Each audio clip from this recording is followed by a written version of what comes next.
प्रकृति का अद्भुत सौंदर्य और धार्मिक आस्था का अद्भुत संगम है गुप्त गोदावरी। चित्रकूट अपने आप में ही एक प्रसिद्ध तीर्थ स्थल है। भगवान श्री राम अपने 14 साल के वनवास में अपनी पत्नी और छोटे भाई के साथ इन्हीं जंगलों में यहाँ आए थे। दोस्तों, मध्य प्रदेश और उत्तर प्रदेश की सीमा में बसा चित्रकूट धाम कई तीर्थ स्थलों से घिरा हुआ है। तो स्वागत है आपका प्रकाश ऑल इंडिया टूर में, और हम जानेंगे आज गुप्त गोदावरी तीर्थ की फुल यात्रा। गुप्त गोदावरी नदी का नाम लेने से महाराष्ट्र के त्रिकम्बेश्वर का नाम सामने आता है। गुप्त गोदावरी की यात्रा अपने आप में ही एक रहस्यमयी यात्रा है। चित्रकूट का हृदय कहा जाने वाला रामघाट से दक्षिण दिशा की ओर 18 किलोमीटर दूर गुप्त गोदावरी तीर्थ स्थल है।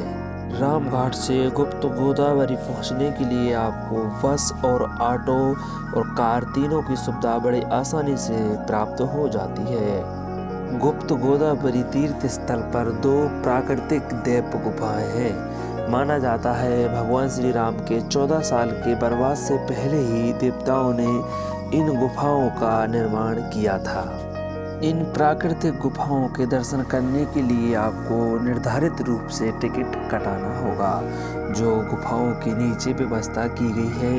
एक व्यक्ति का 20 रुपये टिकट होता है इन गुफाओं में। गुफाओं में अंदर जाने का रास्ता बहुत ही सकरा और कम जगह वाला है।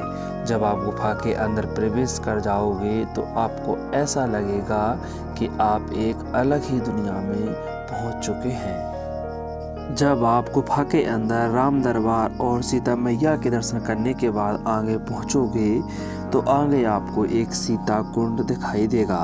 माना जाता है कि इस कुंड में माता सीता स्नान किया करती थीं। सीता कुंड से थोड़े ही आगे जाने के बाद आपको धनुष आकार का एक प्राकृतिक गुफा दिखाई देगी। माना जाता है कि गुप्त गोदावरी इस कुंड से ही प्रकट हुई थी। जैसे ही आप धनुष कुंड से आगे की ओर सीढ़ियों से ऊपर पहुंचते हो तो सीढ़ियों से ऊपर चढ़ने के बाद आपको मिलता है आगे खटखटा चोर। लोगों का ऐसा मानना है कि वनवास काल में माता सीता के वस्त्र चुराकर मयंक राक्षस यहाँ से भागा था। उस राक्षस को लक्ष्मण जी ने यहीं मार डाला था। बाद में माता सीता के एक बाल से इस राक्षस को बांधकर यहीं पे लटका दिया था। उस राक्षस को यहाँ पे लटकाने के बाद खटखट की आवाज़ आती रहती थी, तभी से लोगों ने इसे खटखटा चोर नाम दे दिया। जैसे ही हम प्रथम गुफा के दर्शन कर कर बाहर आते हैं तो हमें दूसरी गुफा में प्रवेश करना होता है। कथा कहती है कि भगवान श्री राम के चित्रकूट आगमन से पहले ही खबर पाते महर्षि गौतम की पुत्री गोदावरी नासक से भूमिगत रास्ते से आकर यहाँ चित्रकूट में इस गुफा में प्रकट हुई थी। इस कारण इस गुफा को गुप्त गोदावरी नाम मिला था। पथरीली चट्टानों में घुटने भर पानी में इस गुफा में भक्त आगे की तरफ बढ़ते जाते हैं माता गोदावरी के दर्शन करने के लिए।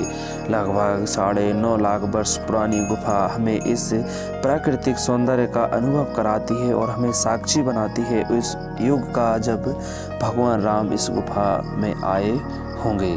तो इसी आस्था और प्राकृतिक सौंदर्य का आनंद लेते हुए भक्त आगे की ओर बढ़ते जाते हैं और आगे माँ गोदावरी के उद्गम स्थान के दर्शन करते हैं। इस गुफा से बाहर गुप्त गोदावरी निकलकर कई कुंडों से होकर आगे चलकर विलुप्त हो जाती है।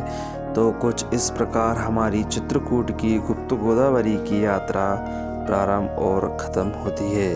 अगर आपका कुछ सुझाव हो या आपका कुछ सवाल हो तो नीचे कमेंट बॉक्स में कमेंट करके हमसे पूछ सकते हैं। अगर आपको हमारी यात्रा थोड़ी बहुत भी पसंद आई हो तो प्लीज़ हमारे चैनल को सब्सक्राइब करें और हमारी यात्रा का हिस्सा बने। तब तक के लिए जय हिंद, वंदे मातरम।